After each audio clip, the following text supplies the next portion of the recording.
it goes live. Looks like it's live. Just setting up, and it says, oh, there you go. You're officially connected. It's all you. Perfect. Welcome everyone to the Duntroon Hall meeting dated March 16th, 2021. Let's approve our agenda for this evening. Be resolved that the Duntroon Hall Board hereby approves the agenda dated March 16th, 2021 as presented. Do we have some support? I got a yes from Councilor McKechnie and Mary. I like the signage there.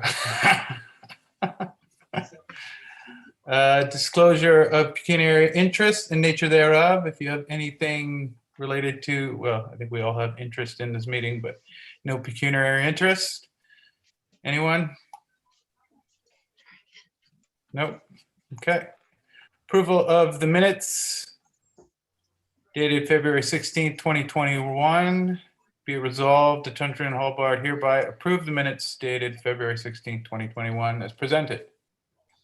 Any questions related to the minutes? No. We have support for the minutes. We got Mark. We got Doug. Thank you. So I guess we'll get into it. Small halls discussion. Welcome, Terry. I'll let you take the floor. Thank you, Gord. I think I would ask everybody, if possible, if you can just mute your microphones, because I'm getting a little bit of feedback. So thank you, Gord, and the rest of the Duntroon Hall Board. If some of you haven't met me before, my name is Terry Vachon. I'm the General Manager for the Parks, Culture, and Recreation Department. I've been tasked with this amazing process of getting these AODA capital items achieved in our small halls. You can't see the folks on the screen at the moment, but I do have my team with me. You can kind of see them in the background there. So we have Miss Amanda Murray, who's our tourism culture coordinator. We also have Jessica Kodire, who is my recreation assistant, and also Courtney Rogers, who's our youth center coordinator, who have all helped me produce the presentation that you're going to have today. So without further ado, I do have a PowerPoint presentation that I would like to share with the board. Gord, before I share the screen, a couple of housekeeping items that I would ask for your direction. Would you want me to stop after every slide and ask if your members have questions, or would you rather I present the presentation and ask for questions after the fact? Or do you want me to try to field the cameras and try to answer questions as they come up? What would be your preference?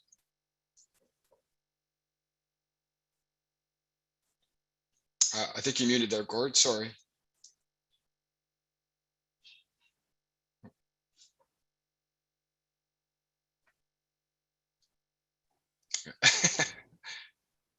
Sorry about that. So just to the members, what's your preference? You can give me a set of fingers. It could be 1, 2, or 3 related to what he said.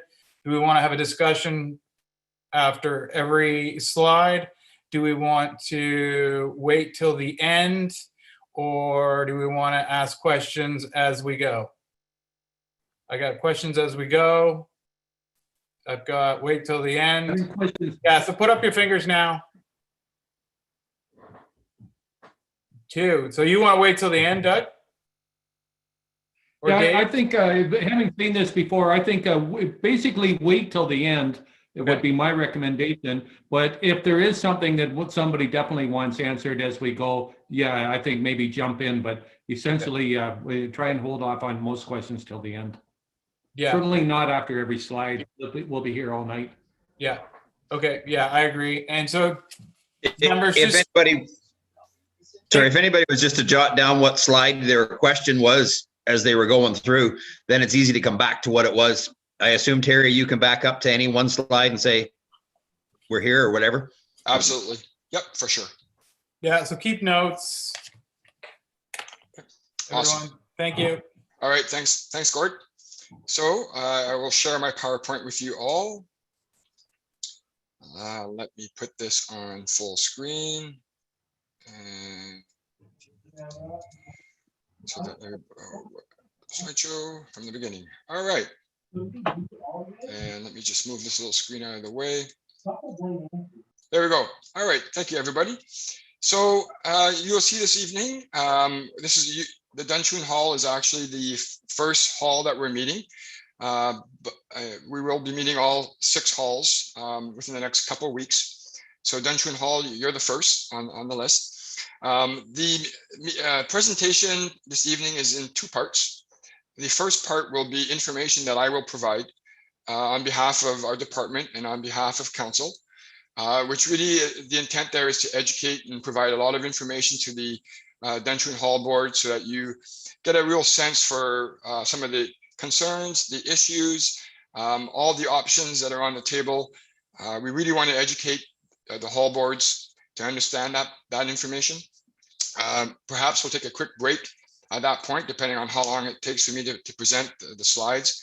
I have approximately about 14 slides to present as part of the background information. And part 2, at that point, I'll ask you, Gord, as chair, if the hall board wants to provide some feedback with respect to the options presented, and we'll move forward from there.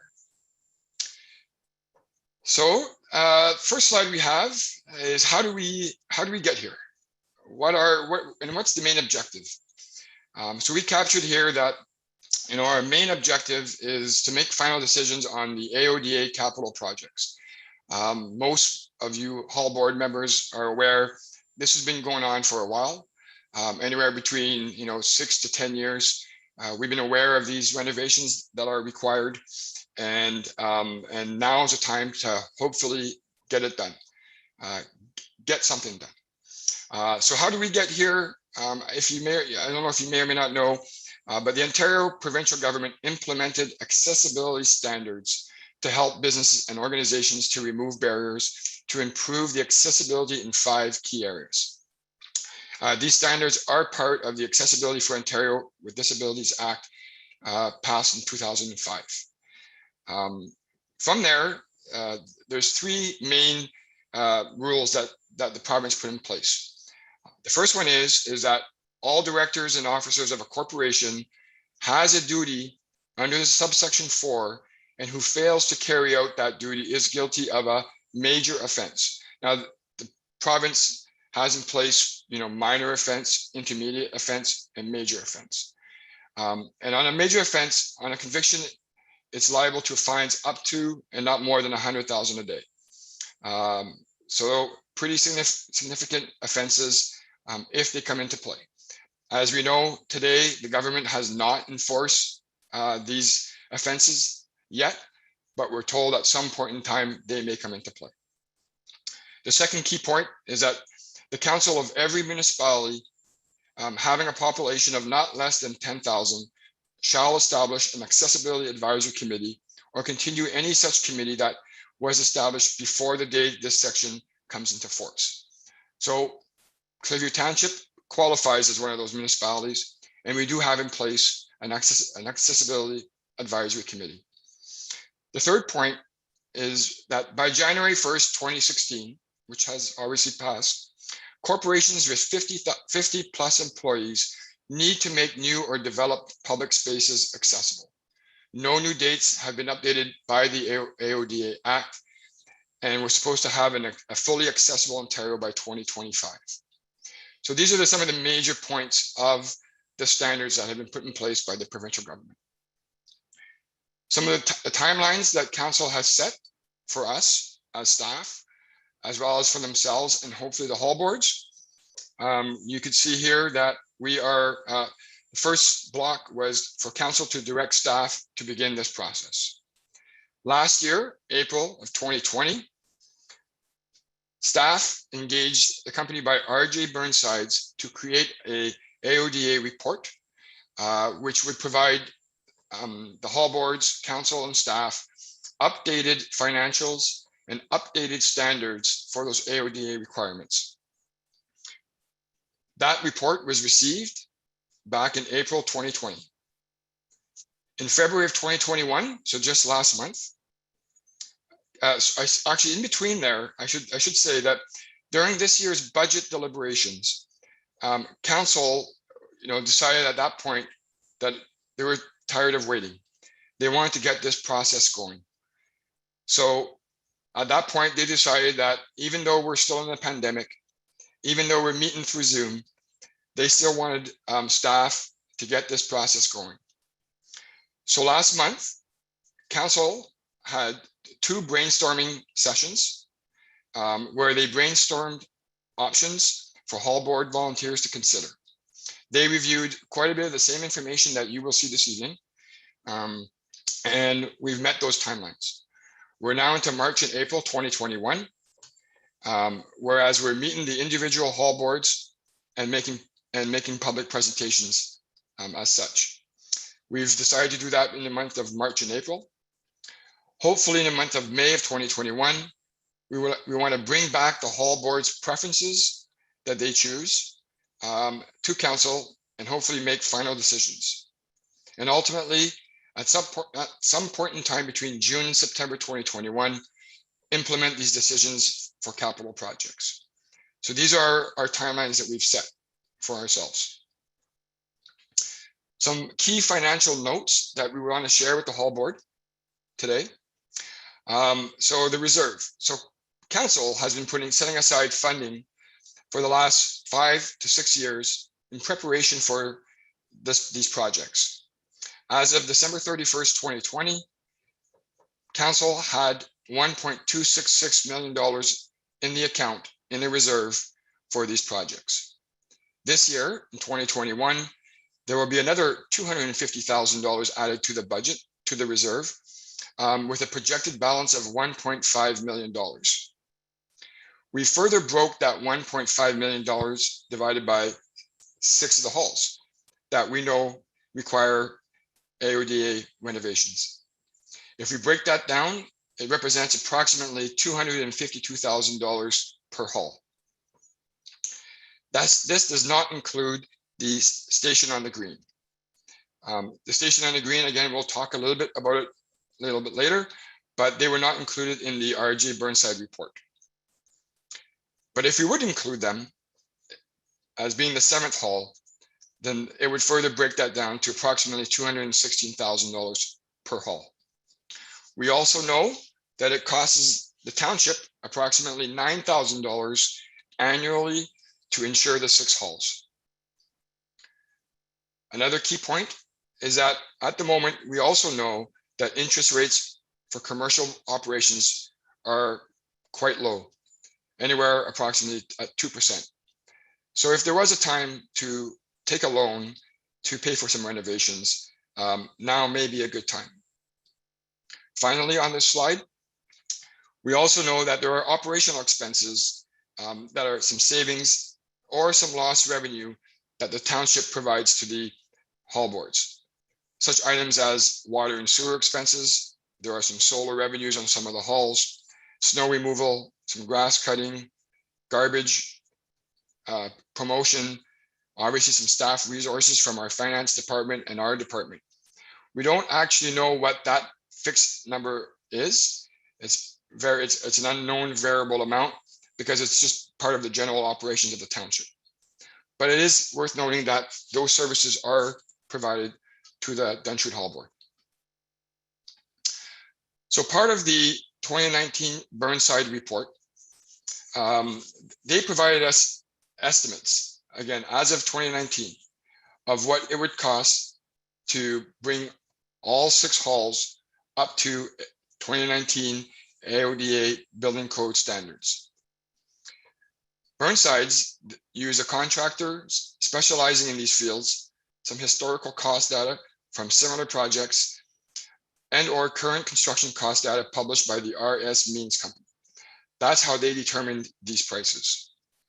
These costs do not include inflations for 2020 or 2021 for this year.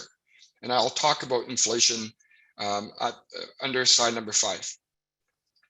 So you can see it on the right, the amount that Duntroon, that RJ Burnside's estimate for Duntroon Hall. If we were to go full fads, and again, I'll explain the difference between full fads and modified fads.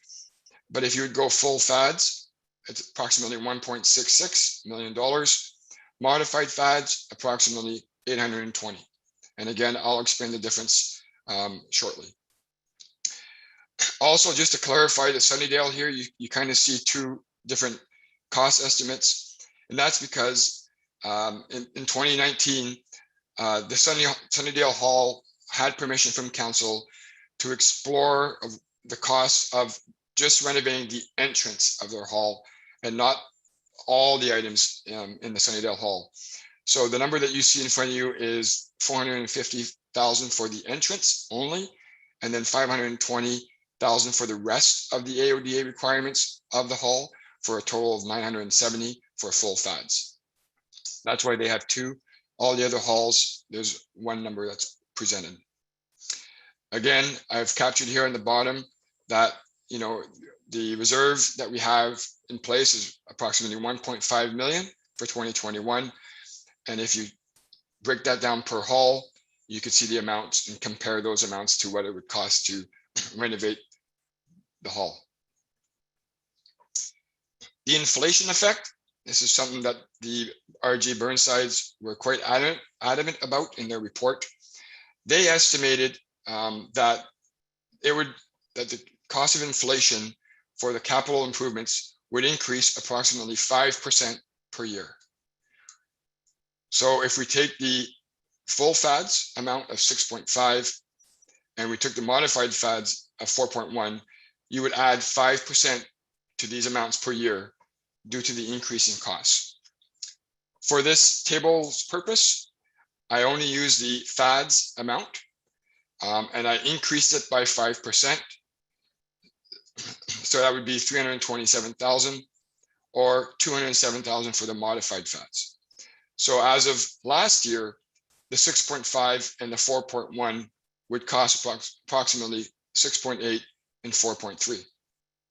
Again, if you do the same exercise for 2021, you would get an amount of 7.2 and 4.5. Again, worth noting, these cost estimates should be used as a guide only, as costs vary according to the time of the year, quality of material used, volume of work, actual site conditions, and another one I should probably add is a pandemic. As we know, the pandemic has had an effect on the cost of construction.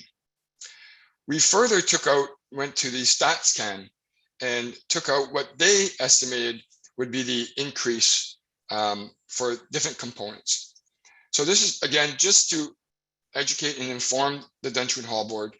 If we would take the building construction price index from StatsCan, they estimate as well 5%. So they kind of echo what Burnside and Associates had provided. So again, 5% per year, you have the same amounts. Again, non-residential construction price index, StatsCan had a 2.8 and a 3.3. So a little lower than the 5%. Raw material price index, again, from StatsCan, these are raw materials, your coppers, your aluminums. They're showing approximately for the first year in only 2019, an increase of approximately, oh, I apologize. Jeez, my mouse is sensitive. Sorry about that. They're predicting a increase of 13% and raw metals 27% increase. So a significant increase over the estimated 5%.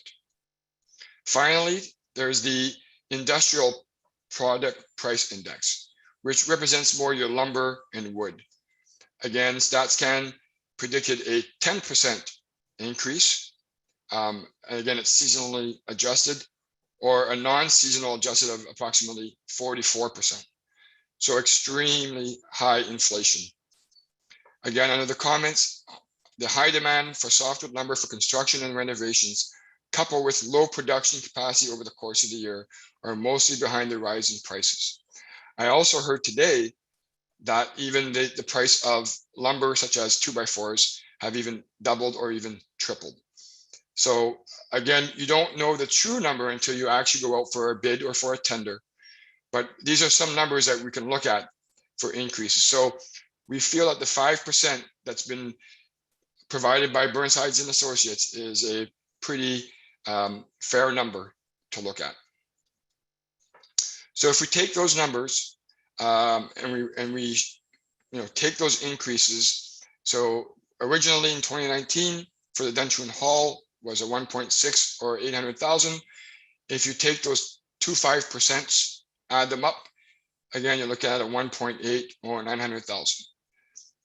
Again, worth noting, the more we wait, the more the price goes up.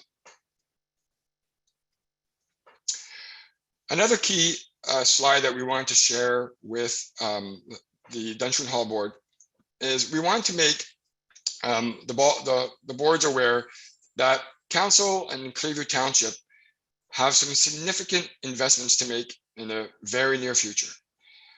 So today you saw some numbers of approximately up to $7 million to renovate all the halls. And again, we'll get more into that a little later. But you can see here that there are other significant projects that the township as well as council will have to invest in.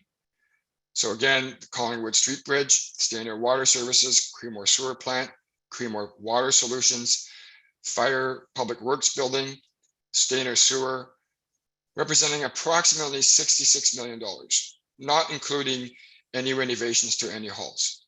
So there are some significant investments to be made. This will ultimately affect the township's borrowing capacity. Every township, every community has a fixed amount. So obviously this will have an impact on our borrowing abilities.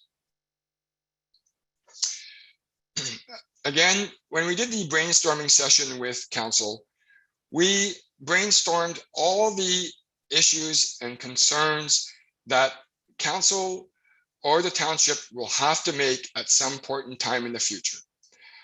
I would like to take some time to go through these, and we've called them thought bubbles. So it's basically items for folks to think about. And again, at some point in time, these questions have to be answered. The first one I will start on the left hand, top left.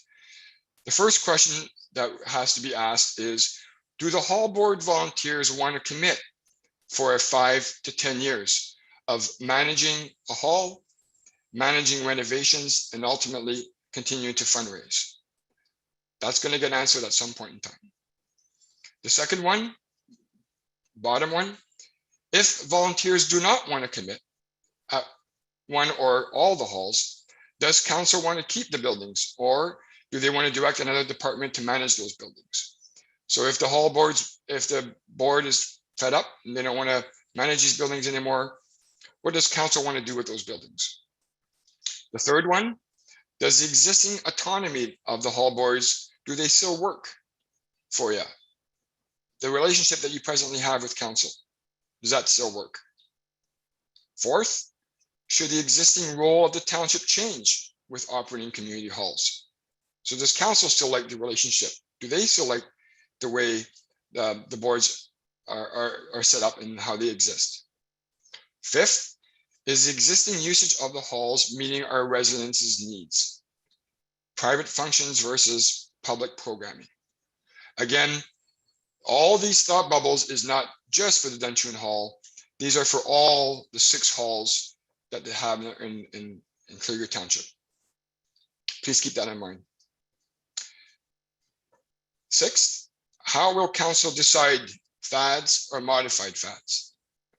Is it council's policy that will decide? Will the hall boards have an input on their preference? And what is that financial impact? And as you've seen, there is a considerable difference, specifically for the Duntroon Hall, between fads and modified fads. Seventh, how does the growth in Stainer and Creemore affect events and programming in other small communities within Clearview? So if the significant growth continues to happen and its major community centers in Stainer and Creemore get over capacity, how will that affect the halls in the smaller hamlets? Eighth, Does council just want to provide a lump sum of funds to the hall board and let them handle the AODA requirements themselves? Is that an option? Ninth, does council want to repurpose the existing buildings? Do they meet the existing township strategies? And is it time to explore other opportunities? 10th, do large investments in smaller hamlets provide value to that community? Is it a priority? Does it provide value and or provide benefits to local residents?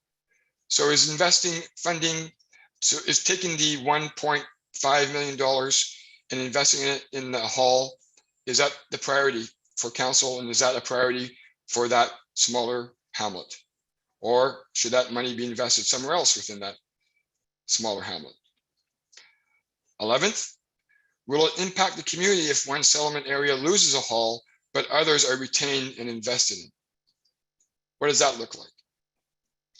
12th, grant availability, especially after a post-COVID-19 pandemic. We do know that there are an influx of grants that are available today during the pandemic, but will they be available tomorrow? And will these grants cover the costs to renovate community halls, or will they be targeted for other special projects? 13th, contractors also may not be available in 2021 due to the pandemic. One industry that we feel hasn't been impacted is the contractors. They've been pretty busy, even through the pandemic. We're finding out that some of them are even too busy and they're not even available. If we cannot attract contractors in 2021, how does that affect the budget and how does that affect timelines? Next, what are other renovations that are required by the halls that are not AODA, specifically within the next 5 to 10 years? Are there other major renovations that have to be done? And who will ultimately pay for those renovations? Next on the list, we also found out that all the kitchens in all the halls presently do not meet fire code standards. And I'll explain more into detail what that means on the slide 13. All of them were inspected. All of them do not meet the existing fire code standards. And this council wants to include those upgrades. And how much does that cost? And again, I'll share that a little bit later. Next on the list, fundraising fatigue. We know that specifically in Clearview Township, the Stainer Library had and has a extensive fundraising campaign. We know that the curling rinks are also fundraising. We know that the local hospital are fundraising for funds. Is there a fundraising fatigue? Again, something to think about. Next one of the thought bubbles is what impact will council's decisions have on the future of the Small Halls Festival? So we know that all halls currently participate in the Small Halls Festival. If we do not invest in these halls, will there still be a festival? The second last one, Station on the Green AODA and kitchen requirements. We know that they do not meet FAD's standards. They may meet the minimum building code standards, but they do not meet FAD's either, and they require kitchen upgrades. Finally, are the halls currently in a positive financial situation, more specifically with respect to has COVID impacted your finances? So as we know, most of the halls have been closed down during the pandemic. And so how has that impacted your finances moving forward? So again, thank you for allowing me to present these thought bubbles. Again, these are questions that need to be answered in one way, shape, or form at some point in time in the future. What's really important about this slide is that the decisions that are made today by both the hall boards and the councilors have, as you can see, long-reaching impact. Again, part of the brainstorming session that we did with council, we had 5 scenarios that we wanted to present to them. And again, asking them the following questions. And ultimately, these are questions that have a huge impact on the decision that are going to be made by both the hall boards and council. The first question we asked council was, is status quo an option? Do we just leave it as is?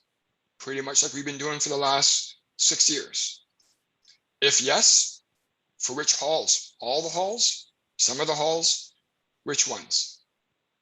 And if we do wait, what will be the cost of those AODA 1 to 10 years in the future and potential fines? So if we don't do any renovations, what's that impact? And if status quo is not an option, if we have to get her done, then council and hall boards, we would proceed with the option slide 17. And we'll get there very shortly. The next questions that we asked council was, does Clearview require 9 community centers? 7 plus the 2 major ones in the Standard Community Center and the Creemore Community Center. Do we require all 9? Is it required as part of the township's strategy plan? If not, then does the township dispose of any of the existing buildings? And what does that exit strategy look like? And I talk about that on slide 14. And if that happens, what happens to the existing reserve, the $1.5 million that's in the bank? What happens to that? What are the appraised value of the buildings? And finally, do the buildings have a residual value to invest in other community projects, more specifically in those hamlets? If council decides that, yes, we do need all 9 community centers, then again, we proceed to the slide 17, where we present the options. Also, do we renovate or do we replace with a brand new building? Is it cheaper just to tear it down and build brand new? Maybe that's an option. Finally, sustainability. How will the buildings be kept up in the future after a significant investment? So if council and the township want to invest in the halls, how can they be reassured that they will be sustained for years to come? And finally, the last bullet we have is, if yes, we do, if the township requires all 9, how are our halls operations affected during the renovations? And how long does that take? How will this impact user groups in other Clearview facilities? So some renovations may take anywhere from 6 months to a year to be completed. How does that affect that hall? And how does it affect all the other halls while they're under construction? How will it be mitigated? Will there be price matching? Will there be service matching? So for an example, if the rates if the Duntroon Hall goes under renovations and you have some clients that want to rent a hall, but obviously your hall is under renovations and they want to use the Dunedin Hall, will those quotes, will those rates be matched? Will the service be matched? And finally, do we have individual memorandums of understandings during construction to meet the user's expectations? The next slide we have, again, the third option for council to think about was the full FADs or modified FAD standards, or something that we even thought of, which is a hybrid of both. And again, I'll explain that a little bit later. If it's, do they pay for only the AODA items that are identified in the Burnside report for each hall? Or does the renovations also include the kitchen renovations and or even other wish list items that the hall boards may have? And again, are the kitchen fire code requirements included in those renovations? Fourth, how does the township pay for the renovations? What's that funding model look like? Will there be some financing? Will there be some fundraising? We know that there's a reserve in place, and we know that perhaps there may be some grants, but again, highly unlikely. Moving forward, how much funds do the halls have to provide or fundraise towards the AODA renovations? So how much funds is the hall boards prepared to provide? Is it a flat amount or is it a percentage of the project cost? So does council ask the Duntroon Hall, you need to fundraise 100,000, 200,000, or is it 5%, 20%, 40%?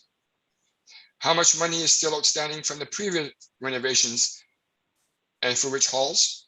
So as we know, there were some other renovations done to other halls back in 2016, I think, or 2012. So again, where are we at with those renovations? Also, what funding mechanism does the township use for a possible future fundraising shortfall?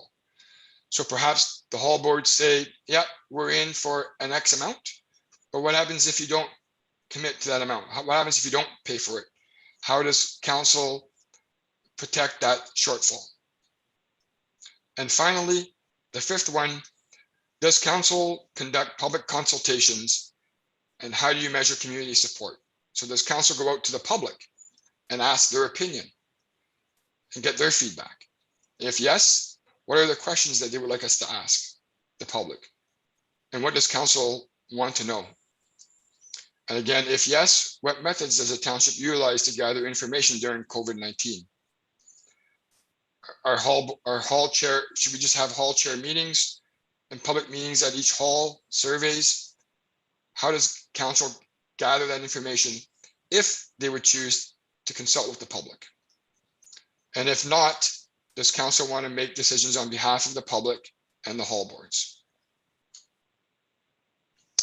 Again, as promised, a lot of information here. I'll try not to read it word for word, but this is a decision that council needs to make, is going the full FADs or modified FADs. And again, just to explain what FADs means, FADs are the standards that the Clearview Township has adopted and put in place for all of its buildings and all of its facilities. These are standards that are over and above the minimum building code standards. These are standards that the township actually won awards for. And these are standards that are mainly in place for new buildings, but they do affect renovations as well. The halls will be the township's first project that they will actually have to use. They'll have to use FADs for the renovations versus new buildings. Again, top left here, Burnside's report, they said there are two significant components of the projects that could be explored that would create what's called a modified FADs. So if you look kind of in the middle of the, I hope you can see my arrow here, but the first one is if we allow either a universal washroom or accessible multi-stall washroom on each floor rather than on both a universal washroom and accessible multi-stall washroom on each floor. If we only have to put one washroom, that would have a significant impact on the cost, and that would be considered a modified FADs versus a full FADs. Second, if we would waive the requirements to include an area of refuge at exits not located on an accessible path. Again, FADs over and above standards require to include an area of refuge. If we would go to modified FADs, it would not be included. On the right side, if the FADs requirements were modified as described, then in Burnside's opinion, the reasonable construction budgets for modified FADs amounts for each hall would total the following. So obviously Duntroon's hall would have a significant impact from the 1.5 to the 800,000. Again, this does not include the fire code upgrades, and these are based on 2019 construction estimates. A new concept that came up, and we explored this concept when we did the front entrance of the Sunnydale Hall, specifically for renovation projects. We found out that there are some items that at that project, there was a list of 61 items that we reviewed. And some of them we decided that could be made as FADs, and some could be made as modified FADs. So we're calling that a hybrid of both. And maybe that's where we would land. Again, more decisions for council to make as part of the criteria to renovate. So in which order do the halls get renovated? So we know there's 6 halls that potentially have to be renovated. Do they do one at a time? Do they do all of them all at once? And there's potential savings with one major tender for all 6 halls? Do we go with what's engineered and designed and ready to go for the halls? Does council decide to go the least costly to the most costly, or vice versa? For the public process, RFP or tender or RFQ for all or individual halls, do they include in-kind donations as part of the tender or as part of the RFP? Is in-house renovations allowed? On the right side, who will manage the construction? What is the role of the hall boards throughout that process? Do we have to have an MOU in place so that everybody knows who does what? Who approves the final specifications? Who will be the body that will decide that? Will each hall be on their own for the construction? Does the township hire a project manager for that contract? Specifically, if you're going to have one tender, does the township just hire a project manager to coordinate that? What are the insurance constraints during the construction? And finally, who is responsible for ensuring work is completed and to what standards? Again, I apologize. I know there's a lot of information, but we feel that there's a lot of pertinent information for all the hall boards to know and to have a real sense of the decisions that council has to make. Again, regarding the standards for ventilation control and fire protection of commercial cooking operations, again, all 6 kitchens were inspected by our local fire inspectors, and it was determined that in subsection 2.1.2 that it applies to all buildings that are classified as a major occupancy, which means any structure used or intended for supporting or sheltering any use or occupancy in which the community halls are defined as Group A, Division 2. So if you look under that subsection, the Duntroon Hall falls under Group A, Division 2. As such, 2.6.1.12 states that the cooking operations that produce smoke or grease-laden vapors shall be provided with an exhaust system and fire protection system in accordance with the NFPA 96 standard for ventilation, control, and fire protection of commercial cooking operations. We went out and did a little bit of research, and the total estimate amount to update all the existing cooking operations in the 6 community halls is approximately $20,000 per kitchen, or $120,000 for all the halls. And I included a little bit of some pictures of what some of the ventilation that is required. Again, what is an exit strategy option? So if perhaps some of the hall boards, perhaps council would want to sell the hall back to the board. And what does that look like? Would the community halls be given or sold to the volunteers of the board? Will it solve the AODA issues? Would the renovations be cheaper if the building was sold back to the board? The hall boards would need to become incorporated bodies to protect the volunteers. And who would pay for this? Would it be township support? What other support can the township provide? Taxes, grants, operational funding, water and sewer, solar revenues, snow removal, grass cutting, garbage promotion, staff resources. And how long would this take? The incorporated hall board's responsibility would obviously change from what you are today to if you were incorporated and you actually owned the building, including these responsibilities would change, including financial operations. You guys would end up managing the liability, operating in capital costs, taxes, SOCAN, event and alcohol regulations would have to be done, health and safety inspections. So these would all items that would be the responsibility of a new hall incorporated board. And what happens if the property is sold within a few years? Is there a first right of refusal in X amount of years? So if the council would ever sell a hall back to the board, how long would it take before the board can actually sell it, in turn sell it to the public? So that's my presentation of information. Again, this is part one. At this time, I will, oh, I think Gord has left. I'll wait for Gord to return. So at this time, I would ask Gord, the floor is back to you. I can leave my presentation up, switch back to slides. If there's any questions, and then I'll be asking for your direction on moving forward.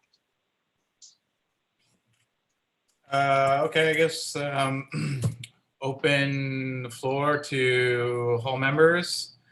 Is there any comments directly related to the first part of the presentation?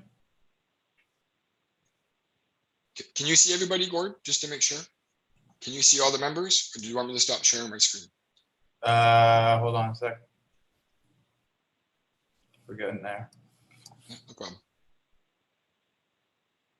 problem. No, most people are locked out. How about I stop sharing? Sorry, no, just that most people aren't, don't have their image up. Okay. So any comments just from hall members? Nothing at this point? Well, just one question. When they're doing this 820 or 1.6 million, do they have a plan that they're doing everything within the building, that they're renovating everything within there, or are they doing, what's their ideas? So if I understand the question correctly, when you say they're Burnside, you mean what their plan entails? Yeah. The plan entails, so there's a report that that we'll share, the Burnside report. It's available online, and it lists in there all the amounts, but it's coming up on the next slide actually. So let me just give me 1 second here.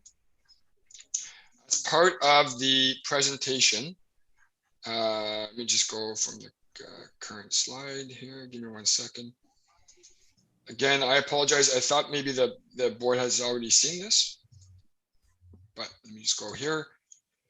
So right here, it's coming up as part of part two, to answer your question.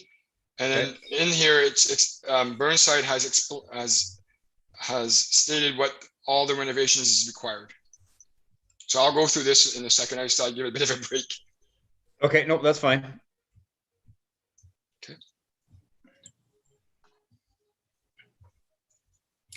Okay. Terry, I was kind of intrigued by, and it was a question I was going to ask, is if the halls are no longer, so if they were gifted or sold to the community, if they're no longer a part of the township's domain, what are the requirements of us as are we, whether we're under corporation or whatever, what are the requirements of us to comply with the AODA? Yep, excellent question. I just want to make sure, is my microphone on? Yeah. Yep. Okay. Yeah, excellent question, Gord. So the board would have the similar exact same standards that would have to be met. It would have to be met. So the standards, the modified FADs or the full FADs, those standards would still have to be met. It doesn't matter if it's a township or if it's an incorporated board. I think the only difference would be perhaps on the price. Perhaps a new incorporated board may be able to do the work cheaper. You may go through a different process, to capture quotes. But from a standards perspective, Gord, it would be the exact same thing. And you would have the same timelines that are in place. I mean, we're all past the 2016 timelines. This was supposed to be done by 2016. And the province is hoping to have a fully accessible province by 2025, but the timelines that are in place are the exact same as well.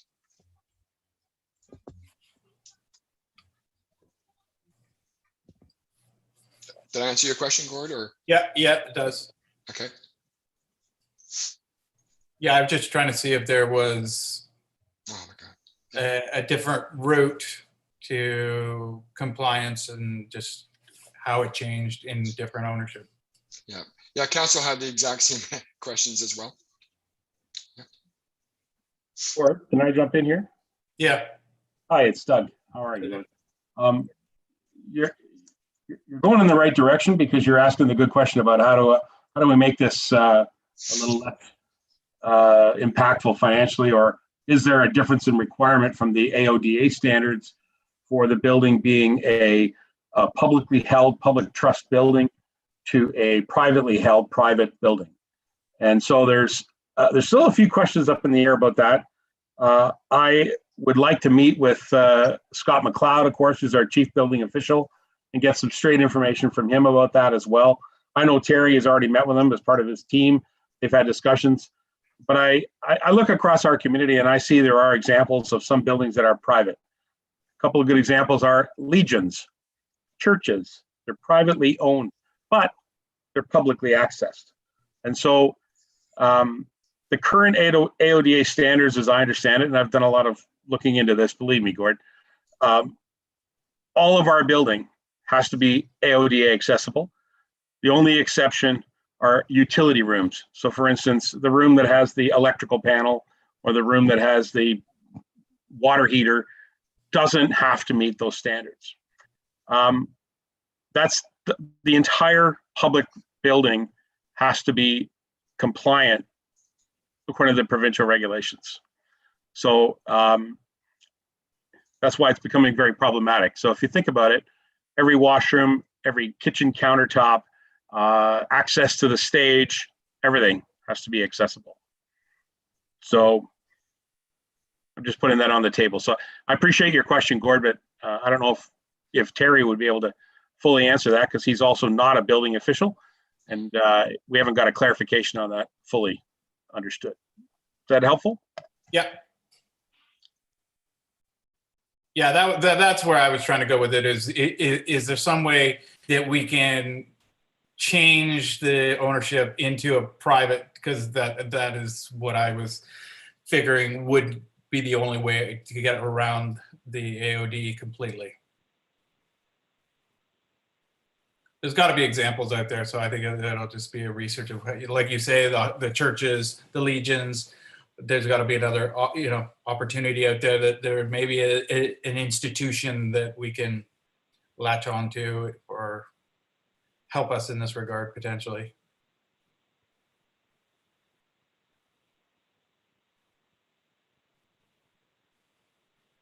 Any other comments from board members? I'm just thinking about if you do own it as a private, it's the insurance that is brutal. The liability insurance to run a public hall like that.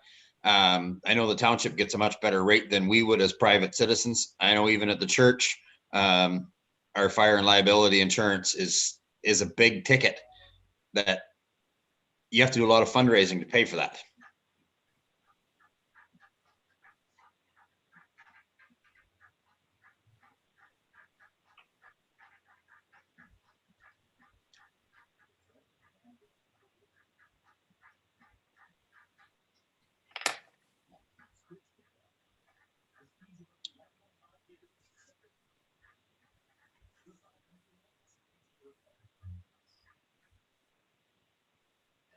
This is provincial or federal? Sorry, I can't remember.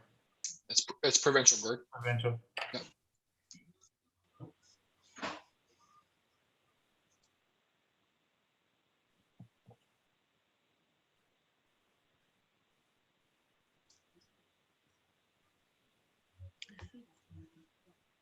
I don't have any more questions. I don't know. I'd like to see that slide you had up as the estimated cost for each item. I'd like to see that slide again. If you're going to continue on with part 2, that would be good to see where that's at. Sure. Yeah.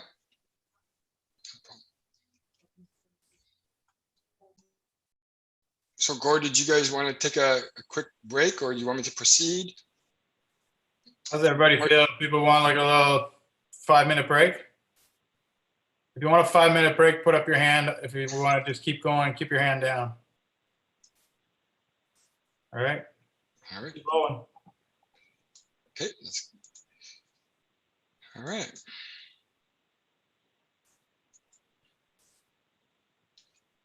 Can you guys see my slide? Okay. So on to part 2. So choosing which AODA options by hall boards and providing feedback. So part 2, first part of part 2 is me explaining what are the items that need to be done as per the RG Burnside report. And then part 2 of part 2 is council and staff will be seeking the Duntroon Hall Board's feedback. Council has come up with some options that they want to provide to the Duntroon Hall Board. Something for you to think about, provide feedback on. And then of course, maybe we can capture it all in today's meeting. Maybe the Hall Board wants to think about it and get back to us and have another meeting. And then from there, I would present your feedback back to council. So for the Duntroon Hall, these are the items that were listed by RG Burnside. And again, it's part of the report that was provided last year. Sorry, in 2019. We missed a year. So back in 2019. So if you don't mind, Gord, I will read it kind of word for word because I think this is pretty important. And I think that's important for the your hall board members to really understand what they propose that needs to be done. So on the West Edition, so again, I will read the words. And again, this table the white table was captured out of their report. So they've really broken down to I guess about 8 different items, and they've put their best estimate on those items. So what I'm going to read here on the left is actually also captured here on the right with a dollar amount. So on the West Edition, to meet the FAD standards, we would have to construct a 2-story addition along the entire west side of the Duntroon Hall that will contain a male and female accessible multi-stall washroom on each floor. Again, these are FAD's requirements. A limited use, limited application elevator, so LULA, with accessible entrance, new stairs, and an area of refuge. Concurrent with the addition, the existing bathrooms can be reconfigured into universal washrooms, and the stairway at the back end of the hall should be eliminated. Again, part of their proposal, at the front entrance, demolish the existing front entrance vestibule and replace it with an exterior path and canopy. Install new accessible exterior doors in place of the current vestibule doors. And on the east emergency exit, eliminate the east emergency exit and stairs. Interior renovations, they would consist of 1, reconfiguring the upper and lower kitchens to meet FAD's requirements. Door replacement to meet the minimum required width and include power door operators. Installation of tactile walking strip indicators at stairs. New signage to comply with the FAD's section 11. Providing assistive listening devices. And finally, a drinking fountain and bottle filling station. Some exterior improvements, they would consist of new concrete sidewalk to serve as an accessible path to east exit at proposed addition, providing an accessible parking stalls, including pavement markings, signage, and curb ramp.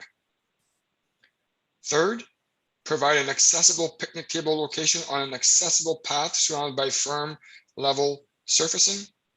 And finally, alternatively, picnic tables could be removed. So on the right side, again, captured out of the Burnside report, they've broken that down. So you could see item A, the 2-story west addition, including the elevator, the multi-stall washrooms, barrier-free stairs, including all the universal washrooms. That's obviously full FAD standards at a cost of $1.2 million.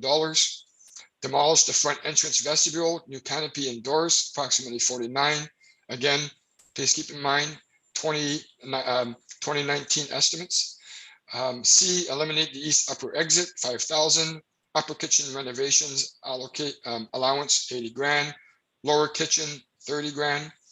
Obviously the interior renovations, and you can see the list there. They broke it all down. Item H, they've provided a 10% contingency of 151,000, which represents the $1.66 million that they've produced. Again, these are the full fads. We did not ask them to provide us the cost breakdown for the modified fads, but that's something that would obviously be explored if that's what the council and the hall boards decide to do. So at the end of the day, this is kind of like the worst case scenario at $2019. So from there, all this information was also shared with council. And so during the brainstorming process, council brainstormed all kinds of options. And this is the options that councils wanted to present to the Duntroon Hall Board today. At the top part here, we as staff have captured every possible option that we could think of for council and the hall boards to consider. From there, council chose 2 options from the list. Again, all these options were identified in my presentation early this evening. The first one, status quo, that's an option. No renos, no changes. Along the top, is it just to provide a lump sum of money to the board and then wash their hands of it? Third, a township managed and repurposed building. So perhaps the relationship between the board and the council would no longer exist. Sell or transfer the building to a new incorporate board. We talked about that one. Perhaps council would want to sell the building privately. And this is, I should put an asterisk beside this one because we do need clarification on that one as well. I'll come back to that in a second. Does council include all the kitchen and fire standard renovations as part of that? And this is more of an addition to the other options. Do they renovate full fads? Do they renovate modified fads? Do they renovate a hybrid concept? Would you demolish and build a new building? Would there just be a permanent closure because you just can't afford it? It's never going to happen. So do you just close the building? And obviously and perhaps the Duntroon Hall board members, you may even have another option that we haven't thought of. But from these options that were presented to council, council wanted to propose the following 2 options. The first one is to demolish, and there's no preference here. These are just the only 2 that council wanted to provide. The first one was to demolish and build a new building. If they would do that, council again is proposing, and it could be negotiated, that 75% of that cost would be contributed by Clearview Township and ultimately council, and they would look for a 25% commitment from the hall board. So earlier I talked about a flat rate commitment, a percentage commitment. Council in this proposed option chose a 25% commitment. Did a little bit of research. The Duntroon Hall is approximately 5,400 square feet, give or take a few. We went out and got current costs, again, from Burnside, using the same cost estimates the same folks that provide the cost estimates. And they estimate that a new building would cost approximately $225 to $250 a square foot. This is for a new building.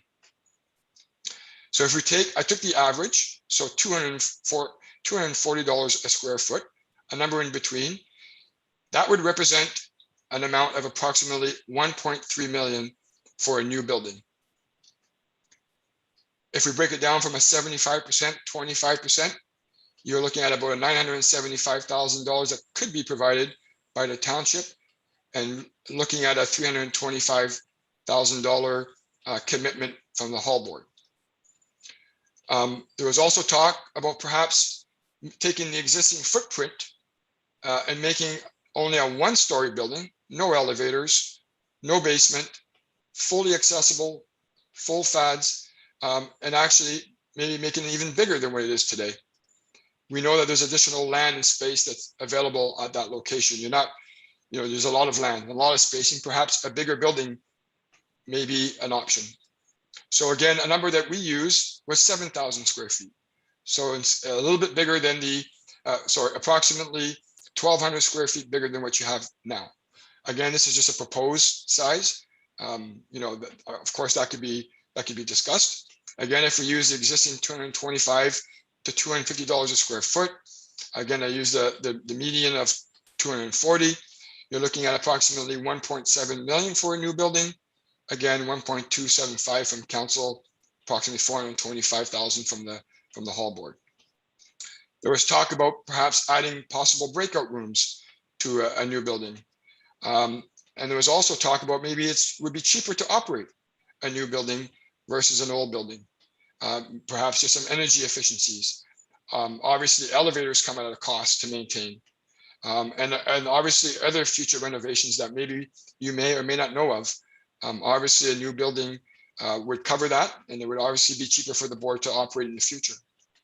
And obviously, a new building would meet all the full FAD standards that the township has in place. So this is one option that council would like the Duntroon Hall Board to consider. The second one that they've decided it would be to implement the modified FADS renovations.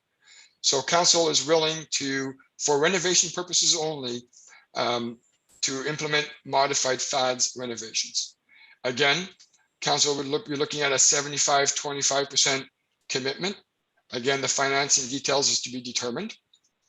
If you're looking at the modified FADS amount in 2021 dollars, including the $20,000 for kitchen renovations, because council is also would like to include those renovations, you're looking at approximately 920,000. So from there, you would look at a 690,000 from the township, $230,000 commitment from the Duntroon Hall Board. If you were to implement modified FADS to the existing building. And like I said, this would include the kitchen renovations, although I only use one kitchen, so we would only renovate one kitchen at this amount. So if you were to do both kitchens, it would obviously be approximately 40,000 and not 20. So you would have to add another 20,000 to that number if you would do both kitchen. It was also worth noting that maybe we can investigate a little further into a stair lift versus an elevator. But Burnsides did capture in their report that this type of lift might not be all that useful. It's not always universally accessible because since it requires key operation and it's always calling for someone else for assistance. But maybe we can explore deeper to see, why does it have to be an elevator and not a stair lift? At this time, Burnside is proposing the elevator. There's also concerns about costs for ongoing elevator operations. We know from experience, it is quite pricey to manage and to operate and to repair. And what impact will that have on the hall board's budget, adding an elevator to your building? Can we eliminate one of the kitchens during renovations? Perhaps there's some savings there. Maybe you only renovate one and you don't use the other. A question that council had for the Duntroon Hall Board was, does a bowling alley still have value to the business plan of the hall? And again, considering new versus old building, would you still want to add a bowling alley to the new building, or would you, is a bowling alley still part of the future? And finally, part of the implementing modified FADS renovation option, is selling the building an option? Oh, this is something that we wanted to get clarification on. I think it was your worship, Mayor Measures, that mentioned that in the deeds, it says that I don't think the township could sell the existing land. Is that correct, Gord or Jim? Are you guys aware? Sorry, Gord, you can't hear you. Yeah. Or Gord, do you want to go ahead? I know that's the case with the park. The hall sits on what was a separate piece of land that was 50 feet wide with a 40-foot building kind of thing. And then the park is a separate entity. Yep. The park has that in the deed that it is for the use of. So I don't know what the ownership is now that if the two parcels have been rolled together or if they're still separate deeds. Okay. Excellent. Thanks. Was that Jim? Yeah. Thanks, Jim. So that was just something that council was looking at, just a little bit of clarification. So this is my last slide. So from here, Gord, the staff and council are seeking the Duntroon Hall Board's feedback. Again, if you feel comfortable in sharing it today, we do have Jessica who can input information into the right side where it says Duntroon Hall Board options. We can capture your thoughts, your feedback, your preference. All that information will be brought back to council and ultimately assist in making the final decisions. So if you feel comfortable today in sharing your thoughts, that's great. If you wanted to take it with you and think about it and come back at a later date, again, totally up to you guys. But we're at a point here that now we've done all the talking, and now we're looking at the hall boards to share your thoughts.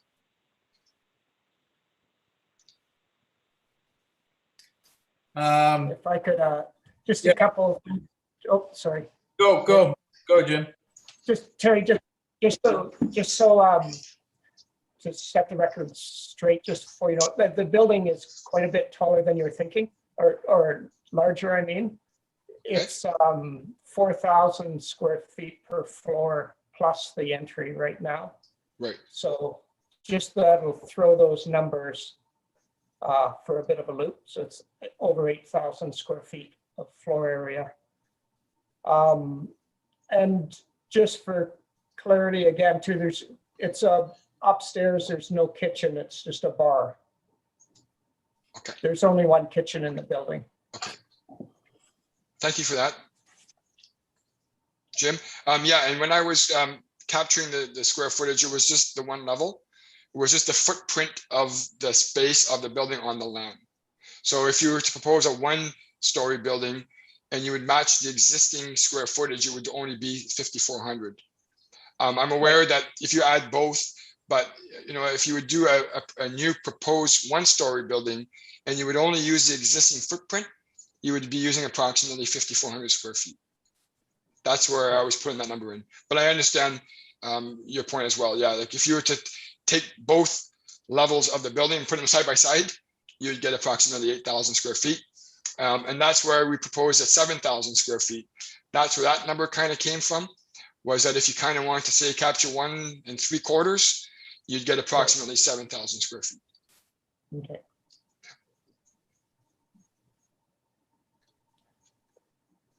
I'll ask a second question in the silence. It's from Suzanne, who is actually listening on the telephone right now, because she had to go. But she was wondering if anybody, because the Ford government is changing things like these MZOs and deregulating conservation land type of thing, like the way that they're operating, we wondered if there was anybody had been in touch to see if they are, staying on board with the OADA regulations, or are they also looking at chopping them up? Yeah, a good question, Jim. I'll let Mayor Measures answer that question. He's very versed in that topic. Okay. Jim, that's an excellent question. There's been a strategy at play at Cleary Township Council prior to myself being your mayor that we recognize, and Terry laid it out. This is not going away. AODA is something that we are going to do our best to follow, to be respectful to people and individuals and families who have those needs in their families, and it's respectful for us to continue that. So the strategy, Jim, that has been playing out as through began with Mayor Ferguson, to be fair, and his administration, where we had a first discussion about these pending changes that were coming, and the legislation was enacted during his term. and he wrote a couple of comments to the minister who was responsible for it at the time. I've just forgotten his name. But anyway, it'll come back to me. I saw the letter. It's in my file somewhere. The point is that it started with Ken. Chris Vandercruz, as our mayor, met many times with Minister Cho, who has been the Minister of Seniors Affairs and AODA since the Ford government was elected. And in fact, prior to that, he was he served in the provincial cabinet for many years. And so Minister Cho is very much engaged with this. When I was elected as your mayor, I further met with Minister Cho, and all of the delegations and conversations we've had with his ministry have been that we asked for their support to meet the AODA compliance. We have not been successful in getting a clear answer from the ministry about what this is going to look like. We have had a few teasing moments that I've shared in the media and I've shared with members of council, teasing to the point that they may either extend the deadline past 2025. They do not, as we've been shared, they do not have a penalty structure in place. So if you think of that first slide that Terry shared with you right at the beginning, where it said all directors or officers of a business or corporation, blah, blah, blah. We don't have that clearly understood as to what that would be. You know, the question is Terry and I going to go to jail if we don't do this? I don't know. So we've been asking questions. We have not been getting a lot of answers, and it's been quite disappointing. What we have been doing, though, is we have been following the directions outside of AODA, and that is that our township proudly has a very good accessibility advisory committee, and we have followed some very good protocols and done well to represent accessibility issues in our community and deal with them as they come up. You know, simple things like creating accessible parking spots in our town, creating portable accessible parking spaces available during Music Market and Park It, for instance. We have temporary signage that our staff will put out to create temporary parking availability. I mean, that's a simple thing. We've implemented lots of good procedures about AODA in our community for how we operate the community. You know, the minutes of our meetings, our everything we put on our website. AODA compliance is a big issue to us. So we're making a lot of headway and following all the directions of it. But this is the big elephant that's been hanging over us, is the cost of these renovations and the requirement for us to make significant drastic changes to these buildings that you and I and a lot of people in this community appreciate very much for what they are and what they do. And it would fundamentally change what the building operates like or how it feels inside to have these significant renovations, you know, put upon these historic buildings. So we're trying to get sort of a compromise with the ministry. We don't know, but as Terry also pointed out, our council had a discussion about this, and we decided we have to make some decisions, and we have to make sure that all members of our volunteer boards are up to date on where we stand on this issue. Because as another slide that Terry shared with you is, our municipality faces a great deal of debt moving forward, and it's how we manage it effectively and fairly to have, you know, minimal impact on taxpayers and your tax rates every year. So, you know, we're looking at a $66 million debt load in front of us. Not all of it will be directly showing up on your tax bill, but it is significant investment that needs to be done over the next 20 years. And so we have some projects we have to spend money on, and this is one of them. That's probably more close to persons like yourselves, because you're volunteers on a hall board, than discussing the wastewater treatment problems on Sunnydale Street in Stayner, right? So they're both expensive, so we have to deal with them. So I'm hope that I've answered some of your questions or maybe given you something to think about. And I'm available if anybody wants to ask anything.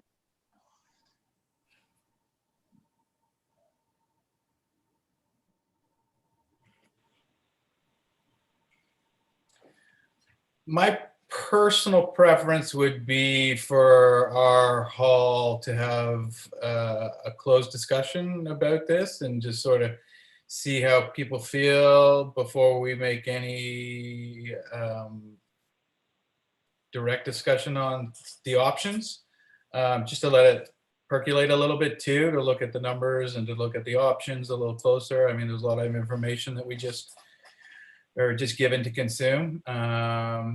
And I think that that would be the best interest of our hall right now. Yeah, Gordon, obviously, I mean, I'll share this presentation with the hall board as well. So you can, if you want to go back and look at some of the information. Also, you know, back in 2019, we did share the RJ Burnside report. It was part of council's meeting back then, but I'll share that document as well. And if you really want to go into the nuts and bolts and see all the halls as a whole as well, we'll share that information. But yeah, I can appreciate there's a lot of information that's there, and there's a lot of that you have to decide upon. But you know, ultimately, our real the ultimate problem is the more we wait, the more expensive it gets. And you know, that's our ultimate, time is our ultimate enemy with this one. Yeah, and I would look forward to, if you know, if that's what you guys so choose, then hopefully we can have another meeting in the very, very near future, and to, you know, help meet our timeline so that I can present you know, your preference back to council and and ultimately make some sort of decision. Yeah.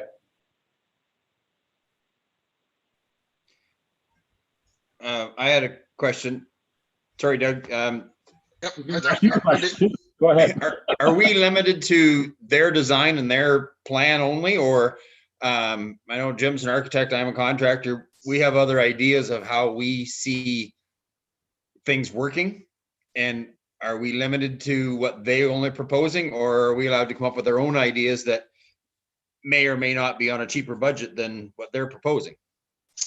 Yes. Yeah. Thanks, David. I mean, I can answer that. The township, you know, must follow the building code, the minimum standards. Obviously. Yeah. Technically, they should be actually be following the, you know, the full FADs. But council recognizes that, you know, the significant difference between the two. The accessibility committee has also been part of this process, and they also recognize, because they're the ones that really hold us to those FAD standards, and they recognize that we're talking big dollars here. So there's a flexibility between the FADs and the modified FADs. But David, to be honest, to my best opinion, there's no flexibility other than what's presented. I had a couple questions for you. Well, maybe you're wondering, like the proposal by Burnside there, let's say was an addition all along the west side, which is a 100-foot long addition. But do we need that? Like, can we look at other options? This has been, of course, rattling around in our discussions for years of how to address this. So just wondering if that's where even some, I'm curious to know what some of the Burnside proposal is, like with regard to the elevator. And I guess they're talking about taking away the stage to make it one level, each, the basement one level and the second floor one level. Do you know, or? So Jim, for the modified FADs, just if I can understand your question correctly, you're saying that if you use the modified FADs, if they install an elevator, that you would have to remove the stage? Is that what you're asking, Jim? No, it's just in the Burnside proposal. You know, it sounded like they had an idea, like they tear off the front addition, add all along the west side, put in an elevator. Yep. Which the hall has. There's a total of 5 levels at the hall currently. Mm-hmm. So that's what I'm wondering. Are they talking about accessing all 5 levels, or the 5 being also the ground level? Or are they proposing to remove, you know, the bar, that what was the stage, the bar area and the elevated portion? Unfortunately, I don't Curious know to know those. what their scheme is. Right. I don't know those details, Jim. I mean, I'd have to refer back to the engineer, you know, for specifically for that type of question. Top of my head, unfortunately, I don't know that answer. Jump in here. Jim and David, you guys both are involved in directly in the type of industry, and so your professional input's appreciated for sure to this board and to all of us in Clearview. So just for some reference points, Terry mentioned Sunnydale Hall had done a preliminary work and had done some design work, and so they've got some investigation on some work there. They actually had some drawings done and some proposal put together, which had an opportunity to delineate some of the concerns that you're bringing up, Jim, about, you know, like you've got concerns about the different levels downstairs, whether the stage would be wiped out. I mean, that's the type of thing that the Sunnydale Hall did. And so they prepared and spent some money on creating some drawings. Their drawings are not ready to go to tender by any means, but they've certainly got something to start with. So that's something that each of the halls, if we're going to go that direction, are going to need to do sooner than later. So you get some real concepts on paper as to what this is going to look like or not. You know, if we're going to look at a 7,000 foot, one layer, one floor, new building, that's a whole different look than a renovation, right? So you got to have a discussion, and I encourage you, Gord, to lead your team and come up with a discussion of what really are some of the honest options that you look for that you can do. So yeah, just in defense of the Burnside report, they did not do a full you know, scoped work detailed about every detail. They generalized the whole thing, looked at the time cost of equipment and cost of you know, labor and materials, and created the quotes that have been presented to us there some years ago. So yeah, you're going to need a full design if you're going to get into this, to find out how much it really costs. As you know, you need an architect to design it, and then you put it at the RFP.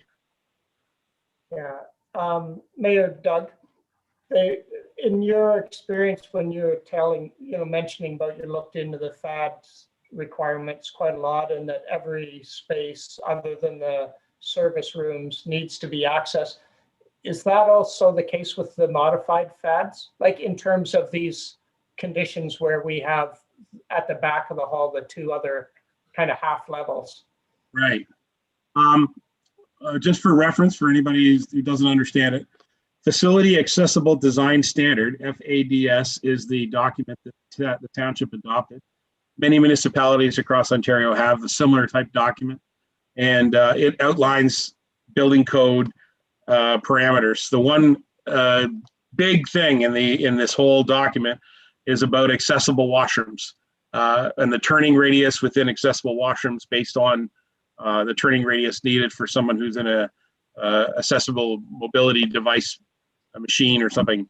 So the challenge there is the cost, because it's all about square footage and how wide and how big the door is and auto door openers, et cetera, et cetera. So as Terry's pointed out, FADs currently call for accessible washrooms on every floor of the building. So if we were building a 3-story building, there would be 3 accessible washrooms. If we were building a 1-story building, there would be 1 accessible washroom. So the modified FADs would say that we would accommodate 1 accessible washroom, you know, that would meet the full FAD standard that would then service the entire building, rather than meeting the FAD's objective of having every floor. So does that clarify that? The modified FADs is something that the Township Accessible Committee and Council endorsed, that we can do modified FADs, because to be honest, the FADs document is our standard. It's a municipal standard. So to meet the provincial standard, there has to be an accessible washroom, right? Yeah. So if you have an accessible washroom, though, that's where I think it's an important factor for us to realize, is there a requirement to make the those two split levels at the back of the hall also accessible, or can they remain inaccessible? So that was the point of a really good, yeah, that was the point of a very good discussion I had about whether a public building owned by a public entity, which we are, what accessible spaces needed to be, what spaces needed to be accessible. And the answer is all of the facility needs to be accessible, with the exception of service and utility rooms. So that would mean the stage needs to be accessible. Now, what does that mean? A chicaned ramp system to get up on the stage? That could be. And that I don't know, because I'm not an architect or a building inspector. But the requirement would be that all facilities have to be accessible. Yeah, all areas. Because that, as everybody can imagine, really limits the back end of the hall there. We get the chainsaw and cut it off. Yeah. I hope you can appreciate, volunteers, that, you know, myself and members of council have been thinking about this for a while. And I know you guys are very much focused on the building that you're in. We have to be looking at all the buildings, and every one of them has a stage. Every one of them has a similar problem. Every one of them has washrooms that are not accessible. So you're all in the same boat, frankly. we're going to have some big decisions here ahead of us.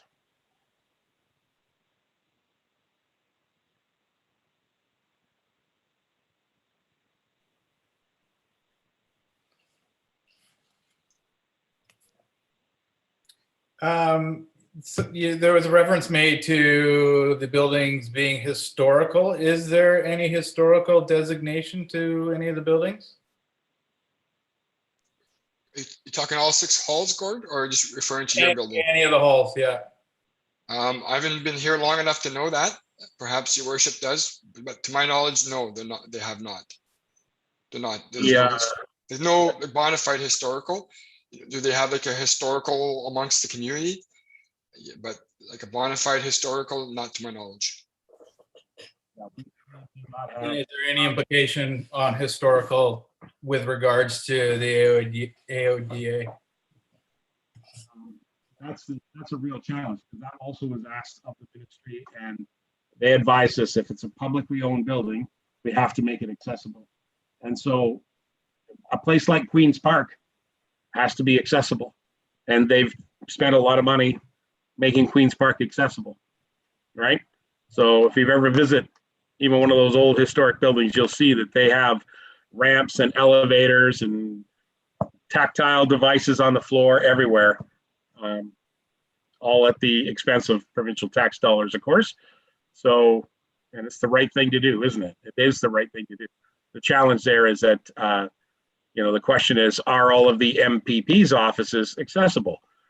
I don't know if you've been into some of those offices. They've got some pretty narrow entranceways, but I think they have met the requirements to the best of their ability.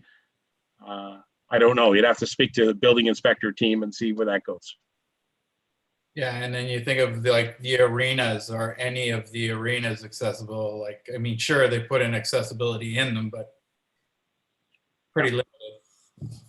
And again, that's the other part of this whole challenge for our staff, is that it speaks to all of our buildings. Like, just so you know, our public works building, right? Our fire halls, our tax department, our every room that we have at the municipality eventually has to meet this. The halls are, extremely important, obviously, but we have to meet this everywhere. And Terry and his team with the recreation department through the arenas have been doing a great job, addressing that all through the renovations. If you ever get a chance to go into the Stainer Arena, although none of us get a chance these days, you will see that there are a whole bunch of new door systems in there that have been installed to help accessibility concerns in the arena.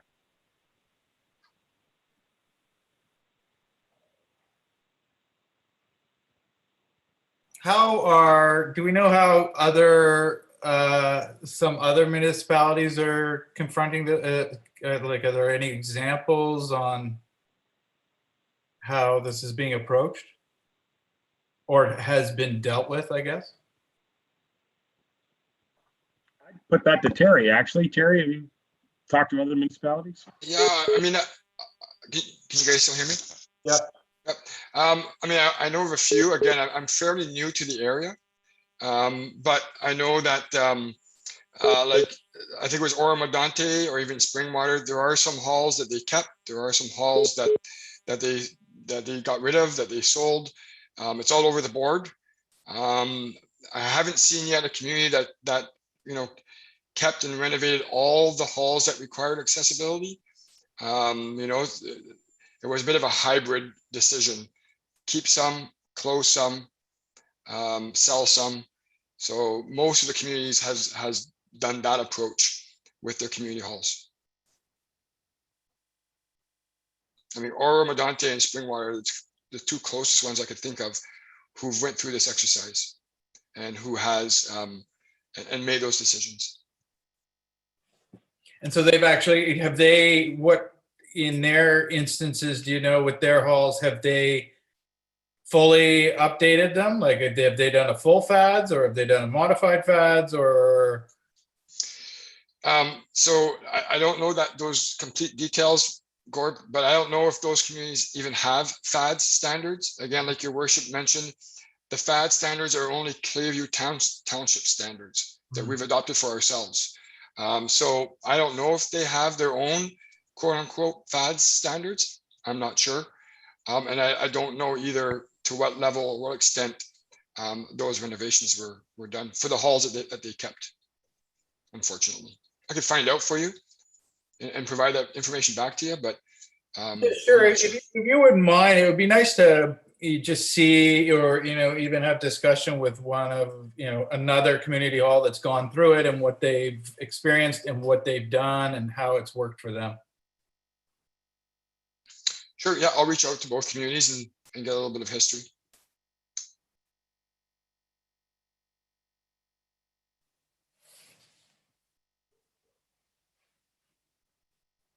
Any other thoughts?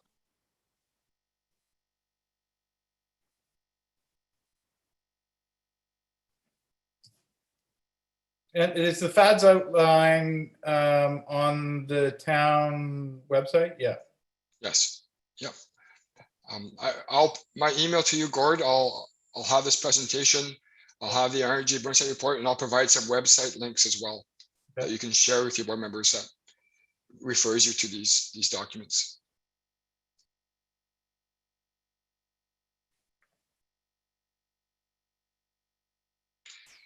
Yeah, and again, Gord, I'd be looking at you know, hoping to set up another date, you know, through Kayla for our next meeting.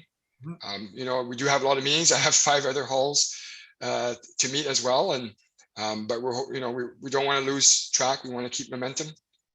So we're, you know, maybe how long do you think you guys would require before we can meet again?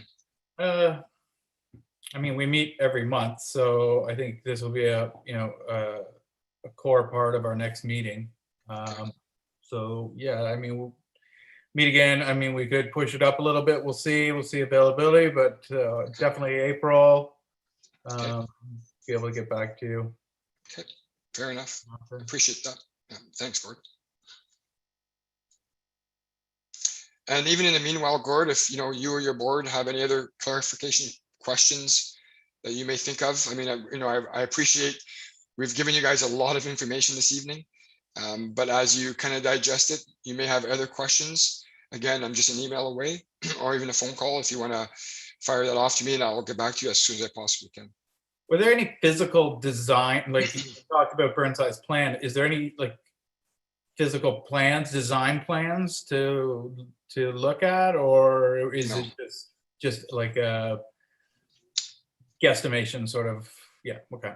Yeah, it was a high level guesstimation that was provided based on their knowledge, based on other projects that they've worked on, but there were no designs. We didn't go to that level yet. And yeah. If the township decides to close some halls, what is the plan or the idea with the assets that are generated from those sales? I'll let your worship answer that one. We haven't approached that issue yet. It is outlined in part of Terry's report where it talks about the what the structure is of the hall boards and how that remains and what it does. I think the word asset is in there somewhere, Terry, and in your report. So no, there hasn't been a decision or any discussion about how that may work out. I would encourage you and your board to come up with some ideas. Remember, the two options that were presented were the options that council debated for your facility, and they wanted these two options presented.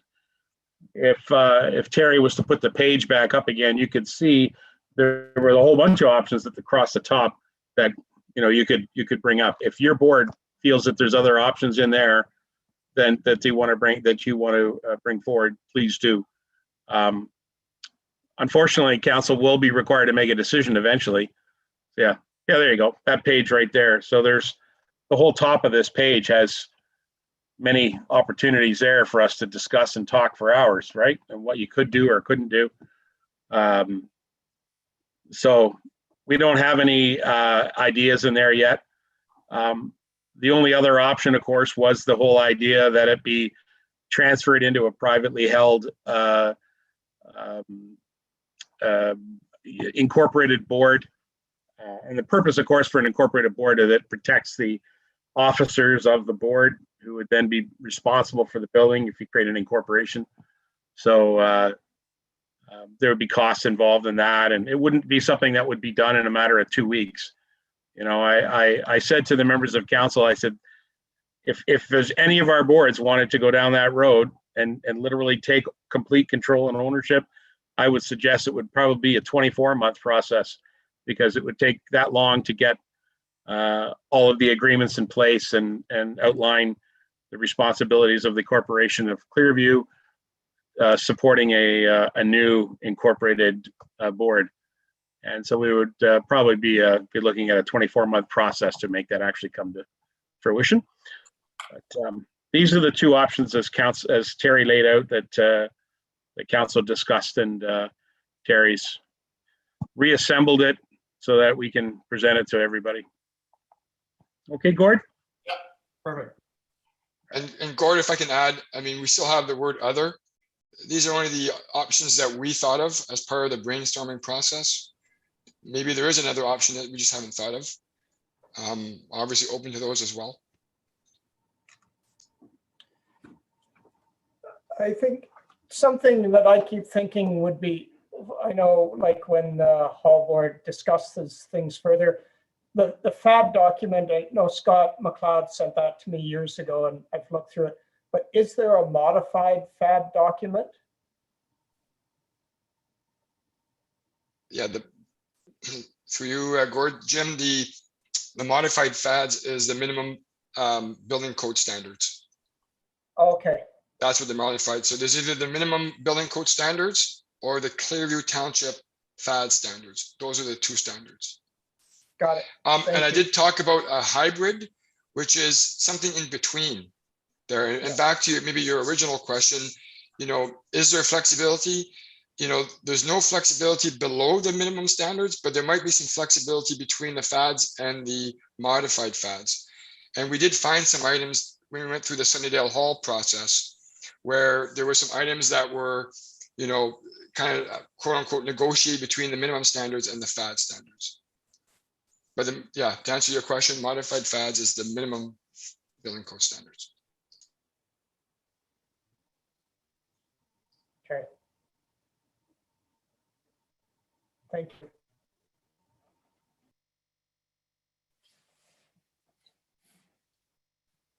Anybody have any other input?